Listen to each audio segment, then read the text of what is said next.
सुप्रभात। कक्षा 11 की हिंदी अनिवार्य की इस कक्षा में एक बार ग्रुप से जुड़े हुए सभी बच्चों का इस कक्षा में स्वागत है। प्रिय विद्यार्थियों, पिछली कक्षा में हमने कबीर दास का जीवन परिचय और उसके साहित्यिक परिचय के बारे में हमने चर्चा की। हमारी जो पाठ्य पुस्तक है उसमें काव्य खंड में जो प्रथम अध्याय है उसका नाम है बेटा कबीर। इस पाठ में कबीर दास के कुल 2 पद हैं, जिनमें से आज का जो हमारा प्रकरण है वो है कबीर दास का पद संख्या 1। पद संख्या 1 जो आपको ये सामने दिखाई दे रहा है बेटा, ये है कबीर दास का पद संख्या 1। इस पद में कबीर ये बताना चाह रहे हैं कि परमात्मा को सृष्टि के कण कण में जो है व्याप्त उन्होंने यहाँ बताया है कि जो परमात्मा होता है वो इस सृष्टि के हर एक कण में मौजूद है। उसकी व्याप्ति को अद्वैत सत्ता के रूप में उन्होंने स्वीकारा है। बेटा देखिए, 2 चीजें होती हैं, एक होता है द्वैत, एक होता है अद्वैत।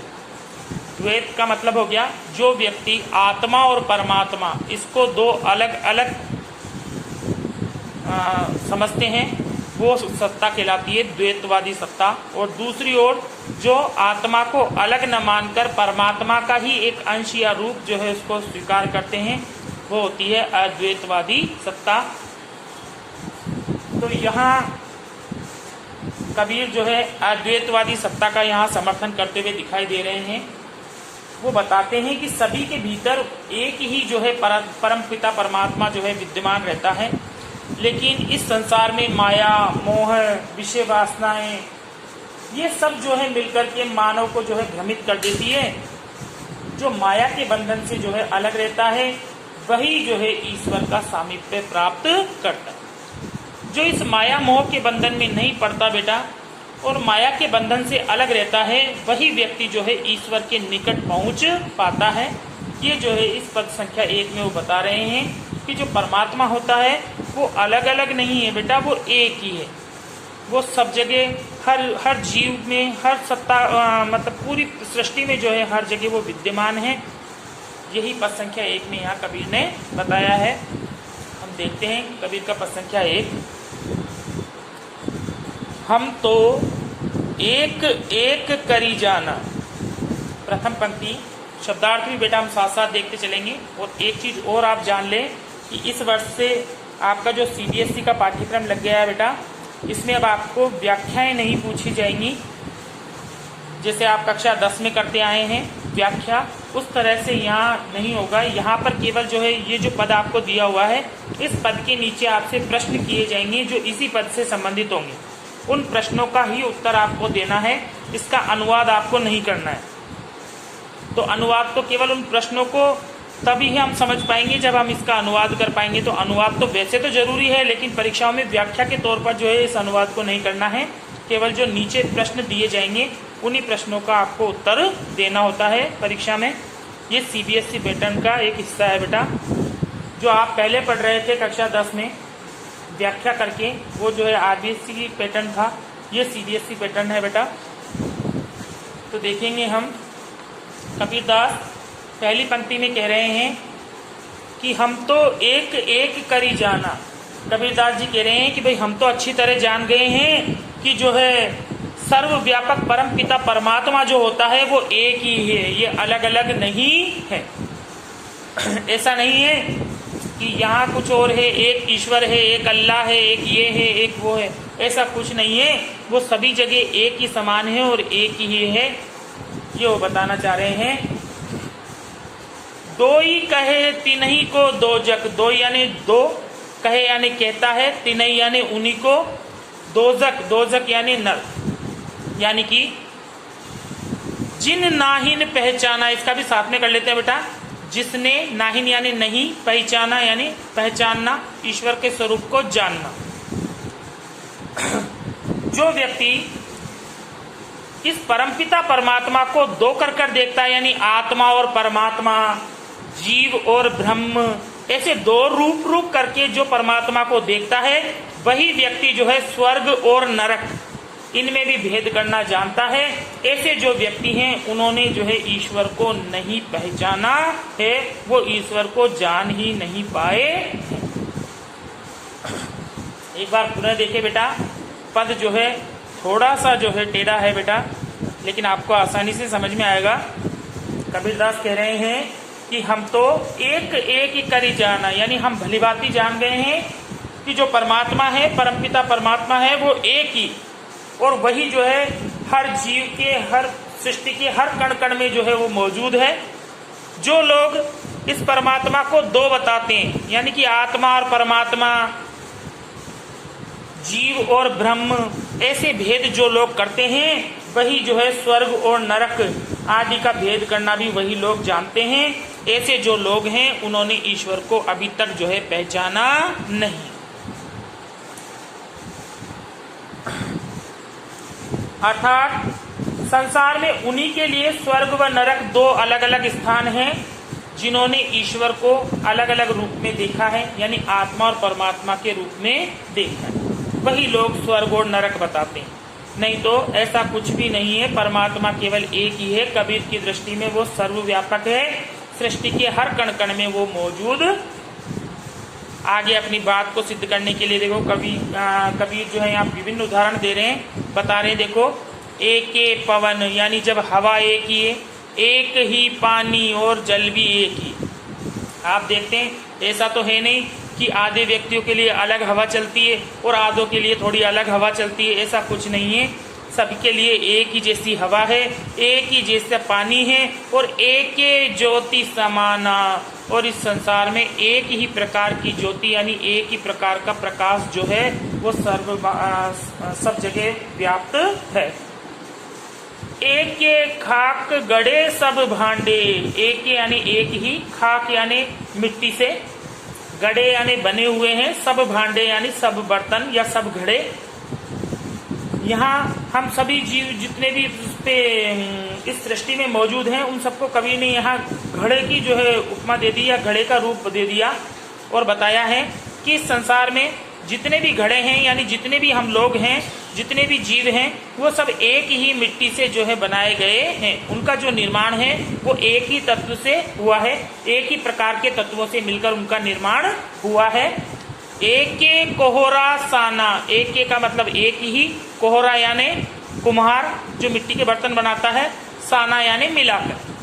और इन सब भांडों का, इन सब घड़ों का, इन सब जो है प्राणियों का निर्माण करने वाला कुम्हार, वो भी जो है एक ही है। उसी ने जो है मिलाकर के इन सबको एक ही बनाया है, या एक समान बनाया है। फिर देख लें एक बार, एक पवन, जब इस संसार में एक ही हवा चलती है, एक ही जैसी हवा है, एक ही जैसा पानी है, एक ही जैसा प्रकाश जो है सर्व जगह विद्यमान है, एक ही जो है एक ही मिट्टी से जो है यहाँ सभी लोग जो है बने हुए हैं, यानी एक समान तत्वों से सभी का निर्माण हुआ है, और इनको बनाने वाला जो रचनाकार है वो भी एक ही है। कुल मिलाकर इस पूरे मतलब जो है ऊपर वाले प्रसंग से यह सिद्ध हो रहा है कि संसार का रचनाकार एक ही व्यक्ति है। इस संसार में नाश आदि के रूप में जो परिवर्तन दिखाई दे रहा है वह केवल जड़ में होता है बेटा, चेतन में नहीं होता है।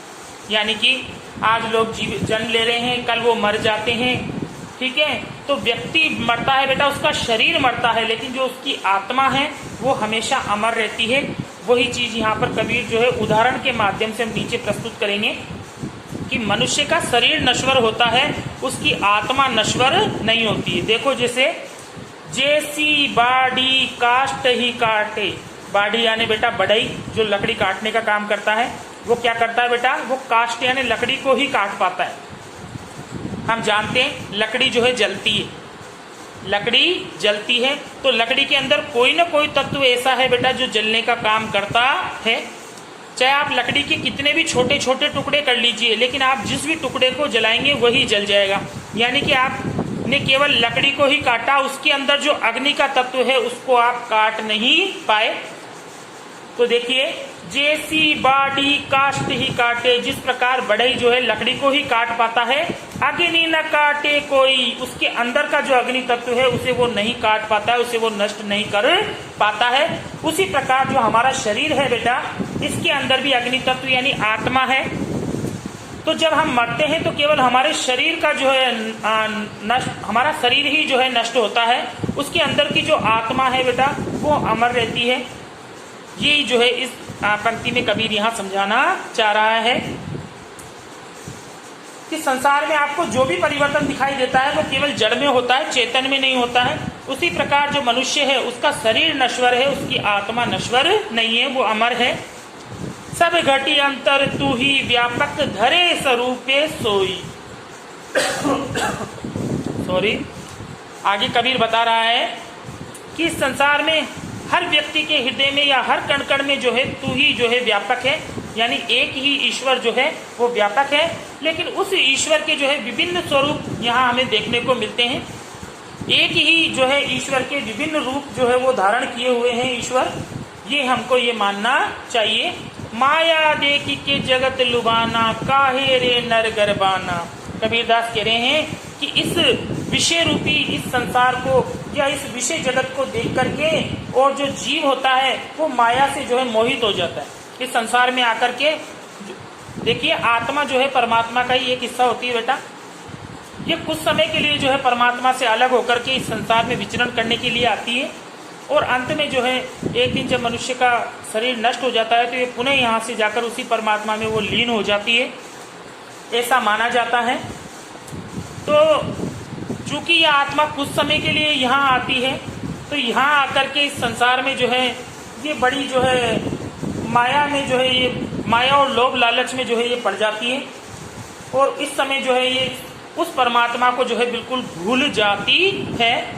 तो कबीर यहाँ ये बताना चाह रहे हैं बेटा कि इस विषय जगत को देख करके जो जीव होता है, जो आत्मा होती है, उसमें जो है वो माया में मोहित हो जाती है। इस नश्वर ऐश्वर्य पर वो पता नहीं क्यों जो है यहाँ गर्व करने लगती है संसार में आकर के। भगवान के प्रेम में मस्त देखो, निर्भय भया कछु नहीं व्यापे, कहे कबीर दीवाना। जो कबीर दास है वो जो है भगवान के प्रेम में मस्त होकर के कबीरा कह रहा है कि द्वैत से ऊपर उठकर, ये द्वैत का मतलब आत्मा और परमात्मा, इनको दो अलग अलग न मानकर एक ही मानो। तो इस द्वैत रूपी जो ये हमारी भावना है, इससे हम ऊपर उठकर और माया से निर्भय रहने वाले जीव को फिर जो है किसी भी प्रकार का मोह जो है उसके अंदर पैदा नहीं होता है, वो निर्भय हो जाता है और किसी भी प्रकार के मोह से वो है उसके अंदर व्यापता नहीं है।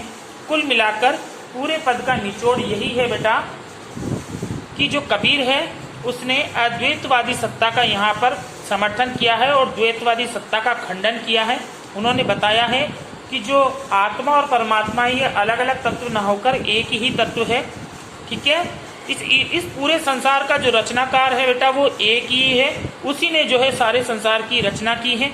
भले ही जो है वो रंग रूप आकार में अलग अलग दिखाई देता है, तो वो सब बेटा उसी के एक स्वरूप हैं, उसी के भिन्न भिन्न रूप हैं। ठीक है, सभी जगह एक ही समान हवा है, एक ही समान पानी है, एक ही प्रकाश जो है पूरे संसार में व्याप्त है। सभी जो है मनुष्य एक ही प्रकार की खाक यानी मिट्टी से जो है निर्मित हुए हैं। उन्हें एक ही कुंभकार यानी कुम्हार यानी ईश्वर ने जो है उनका निर्माण किया है। तो यहाँ बेटा आत्मा और परमात्मा दो अलग अलग न होकर एक ही होती है। ये आत्मा जो है कभी भी नष्ट नहीं होती है, नश्वर नहीं होती है। मनुष्य का शरीर नश्वर होता है, नष्ट होता है, आत्मा कभी नष्ट नहीं होती है। उसका उदाहरण देने के लिए कबीर ने यहाँ पर लकड़ी का जो है उदाहरण दिया है कि लकड़ी के अंदर जो अग्नि तत्व पाया जाता है वो ठीक जो है आत्मा के समान ही होता है। हम जब लकड़ी को काटते हैं या बढ़ई लकड़ी को काटता है तो वो केवल लकड़ी को ही काट पाता है, उसके अंदर का जो अग्नि तत्व है उसे वो जो है नहीं काट पाता है। तो उसी प्रकार जो हमारा शरीर है उसके अंदर जो आत्मा होती है, तो शरीर तो नष्ट होता है बेटा, लेकिन उसके अंदर की जो आत्मा है वो नश्वर नहीं, नष्ट नहीं होती है, वो अमर है, अजर है।